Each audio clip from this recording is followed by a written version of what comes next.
Hello everyone, আসসালামু আলাইকুম। Good morning সবাইকে। সবাই কেমন আছো? আশা করি তোমরা সবাই ভালো আছো।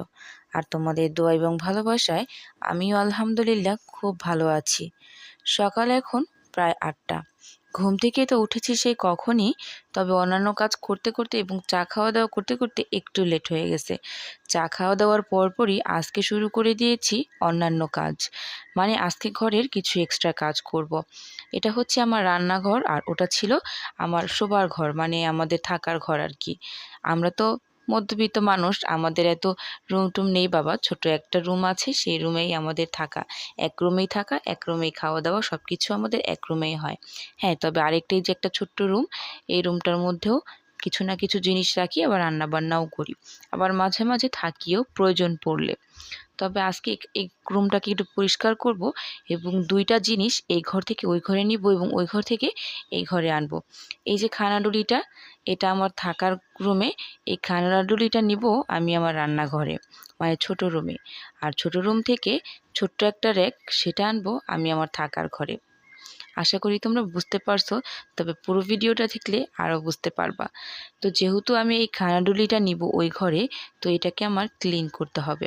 মানে এখানে আমার যত জিনিসপত্র আছে সব কিন্তু আমার আগে নিচে নামায়, তারপর হচ্ছে ওই রুমে এই খানাডুলিটা নিতে হবে। কারণ যেহেতু আমি একা একা নিব, সব কিছু জিনিসপত্র যদি এখানে রেখে দিই তাহলে নিতে পারবো না। খানাডুলিটা যখন আমি টান দিব, মানে নেওয়া শুরু করব, তখনই মানে সব কিছু পড়ে যাবে। তো এটার জন্য এগুলোকে সব ক্লিন করে নিচ্ছিলাম। আর এদিকে দেখো টেবিলটাও পুরো জিনিস দিয়ে একবারে ভরে গেছে। এই খানাডুলিটা না আমার প্রায় নষ্ট হয়ে গেছে, এটাকে কিছুদিন পরে চেঞ্জ করব। তো চেঞ্জ করার আগ পর্যন্ত রেখে দেই, কারণ জিনিসপত্র তো রাখতে হবে, যেহেতু রাখার মতো আর অন্য জায়গা নেই। তো যে দেখো এই খানাডুলিটাকে কিন্তু আমি এই রুম থেকে এখন ওই রুমে নিব, একা একাই নিব।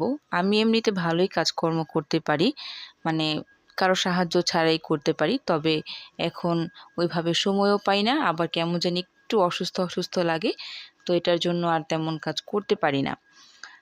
আর সিজারের তো আজকে আমার 3 মাস এখনো হয়নি, কারণ বাবুর এখনো 3 মাস হয়নি। তো এটার জন্য আর ভারী টারি তেমন টানাটানি করি না, আর করাটা তেমন উচিতও না। এদিকে দেখো খানাডুলিটা এখান থেকে সরানোতে কতটা ময়লা বের হয়েছে। আসলে এগুলো কিন্তু সবসময় পরিষ্কার করা হয়, তবে তারপরও কিভাবে যেন এত ময়লা হয়ে যায়। ছোট চিপা চাপা ঘর তো, মানে পরিমাণের থেকে জিনিসটা অনেক বেশি হয়ে গেছে ঘরের মধ্যে, এটার জন্য এরকম মানে সবসময় শুধু ময়লা হয়ে যায়। আর আমার বাচ্চা আসতে তো ঘরে, মানে আমার বড় ছেলেটাও শুধু এটা ওটা দিয়ে খেলবে, আর এদিকে সেদিকে হাবিজাবি ফালাবে, যার জন্য এরকম আরও ময়লা হয়ে যায়। তো ওই জায়গাটাকে আগে একটু ক্লিন করে নিচ্ছিলাম, যেহেতু এই ঘর থেকে আমি ওই ঘরের একটা নিব। আর এই দেখো কানাডুলিটা আমি কোথায় রাখছি, আমার যে চকির একবারে পায়ের কাছে, ওইখানে আগে একটা শুধু র্যাক ছিল, আর এখন ওই খানাডুলিটা রাখলাম। আর এই যে র্যাকটা, এটা হচ্ছে লোহার, আর এটাই হচ্ছে আমি পেপার বিছায় নিচ্ছি, একটু সুন্দর করে মুছে ক্লিন করে নিচ্ছিলাম। এটাকে নিব আমি আমার এই ঘরে, মানে আমার থাকার ঘরে। ওই যে দেখো আমার থাকার ঘরে এটা নেওয়ার জন্য আমি আনলাম। আসলে জিনিস মাঝে মাঝে উল্টাপাল্টা করলে ভালো হয়, কারণ ঘর থেকে অনেকটা ময়লা টয়লা বের হয়ে যায়, ঘরটা অনেক ক্লিন হয়ে যায়। কারণ নাড়াচাড়া করলেই ঘরটাকে বেশি ভালোভাবে পরিষ্কার করা হয়। তো বাবুকে কিন্তু আমি ওর নানুর কাছে দিয়ে দিয়েছিলাম, কারণ এই ময়লার মধ্যে ওকে রাখা যাবে না। এই যে দেখো ফ্রিজের কর্নারে এর একটা রেখে নিলাম। কাজের ফাঁকে ফাঁকে রান্নাও করতে হবে, তো এটার জন্য কিন্তু এখানে ডিম আর আলু সিদ্ধ দিয়ে দিছি। আজকে দুপুরে তরকারি হবে ডিম আলু দিয়ে তরকারি। তবে আগের দিনের একটু মুরগির মাংসর তরকারিও ছিল, বেশ 4-5 টুকরার মতো মুরগির মাংস ছিল কষানো, সেটাও হচ্ছে আমি এই ডিম আলু তরকারির মধ্যে দিয়ে রান্না করব, মানে এখানে দিয়ে দিব, তাহলে খাইতে ভাল লাগবে। আর আজকে দুপুরে রান্না হবে ভুনা খিচুড়ি, ভাতের চালের ভুনা খিচুড়ি, যেটা নাকি তোমাদের ভাইয়া বেশ অনেক দিন ধরেই বলতেছিল খাওয়ার জন্য। তো এদিকে দেখো মোটামুটি হালকা পাতলা ক্লিন করে নিছি যতটুকু পারছি, বিছানাটাকে মানে এখন শুধু ক্লিন করা একটু বাকি আছে। আর এদিকে দেখো একটাও মোটামুটি একটু গুছায় নিছি, টেবিলটা থেকেও সব কিছু গুছায় নিছি। তবে এখানে যে এই রান্নাঘরটা এলোমেলো হয়ে আছে, মানে রান্নাঘরে এখনো অনেক ময়লা টয়লা আছে আরও পরিষ্কার করতে হবে, তবে আস্তে আস্তে করব, কারণ আমি তো একটানা কাজ করতে পারি না, কারণ আমার কাজ করতে হয় আবার বাবুকে সামলাইতে হয়, তো এটার জন্য একটু সময় লাগে। আর এদিকে দেখো, এটা হচ্ছে আমার ভুনা খিচুড়ির মশলাটা, আমার তরকারি কিন্তু অলরেডি হয়ে গেছে। আর এখানে হচ্ছে ভুনা খিচুড়ি মশলাটা আমি কষাইতেছি এই রাইস কুকারের মধ্যে। ভুনা খিচুড়ি কিন্তু এই রাইস কুকারে খুব সুন্দর হয়, একেবারে ঝরঝরা হয়। এমনিতে চুলায় রান্না করতে গেলেও কিন্তু একটু নরম নরম হয়ে যায়, তবে যদি রাইস কুকারে রান্না করা যায় তাহলে একবারে পারফেক্ট হয়। এখানে যে চাল আর ডালটা আমি অনেক আগেই ধুয়ে রাখছিলাম, মানে এই অন্যান্য কাজকর্ম সামলায় রান্নাবান্নাও আজকে করে নিলাম ভালো মন্দ, মানে যথেষ্ট পরিমাণ আজকে কিন্তু কাজ করছি অনেক, কারণ কিছু নাড়াচাড়া করলে প্রচুর পরিমাণে ধুলাবালি বের হয়, প্রচুর পরিমাণে ময়লা বের হয়, ওগুলোকে ক্লিন করে করে তারপরে আবার দেখা যাচ্ছে বাবুকে মাঝে মাঝে রেখে তারপরে যে রান্না বান্না, মানে খুব কষ্ট হয়ে গেছে, তবুও কিছু করার নেই, রান্না তো করতেই হবে। আর ভুনা খিচুড়িতে না আমি একটু মটরশুঁটিও দিছিলাম, যেটা আমি ফ্রোজেন করে রেখে দিছি, তো সেটাই হচ্ছে দিয়ে দিছিলাম। ভুনা খিচুড়িটা বেশ মজা কিন্তু হয়েছিল। আর এই যে দেখো, এতক্ষণে কিন্তু আমি এই রুমটাও ক্লিন করে নিছি, মানে ময়লা যে ছিল সেগুলো পরিষ্কার করে নিছি, তো আরও ক্লিন করতে হবে, সেগুলো সমস্যা নেই, হয়ে যাবে। আর এই যে এখানে এই লাল র্যাকটা কিন্তু আমার ওই চোখের সামনে ছিল, সেটাকে আমি এখানে দিয়ে দিছি, তারপরে মেশিনটাকেও আমি সেট করে দিছি। আর এই যে দেখো, এই রুমে যে র্যাকটা আনছি সেটাতেও হালকা পাতলা জিনিস রাখছি, তবে প্রয়োজন পড়লে আরও রাখবো। আর এদিকে চলো তোমাদেরকে আমি রান্নাটা দেখাই। এদিকে হচ্ছে এই যে ভুনা খিচুড়ি কিন্তু আমার হয়ে গেছে, এই যে একেবারে ঝরঝরা হয়েছিল, যা খেতে মানে অসম্ভব মজা।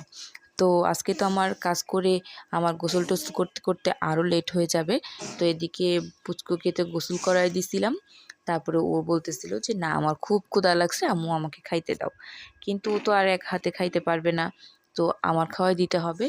তো ও বলতেছিল যে না আজকে আমি একাই খাবো, তো বাচ্চার বায়না কি করব, আপাতত খাক, যদি না খাইতে পারে তাহলে পরে খাওয়াই দিব।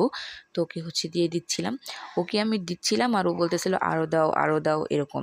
আসলে কিন্তু ও খাইতে পারে না, জাস্ট এইটুকু খাবার খায়, কিন্তু মানে বেশি বেশি নিবে। তো এই যে এখানে দিছি, আর ও খালি মটরশুঁটিগুলো বাছতেছিল, ও বলতেছিল এগুলো ডিম, আমি বলতেছিলাম হ্যাঁ। আর এখান থেকে যে তরকারি দিয়ে দিলাম, 1 পিস আলু আর হচ্ছে 2 পিস ছোট ছোট মাংস দিয়ে দিছিলাম। ও আবার ডিম বেশি পছন্দ করে না, ওর জন্যই মূলত মাংসটা আমি ডিমের সাথে অ্যাড করে দিছি, যেন খাইতে ভালো লাগে।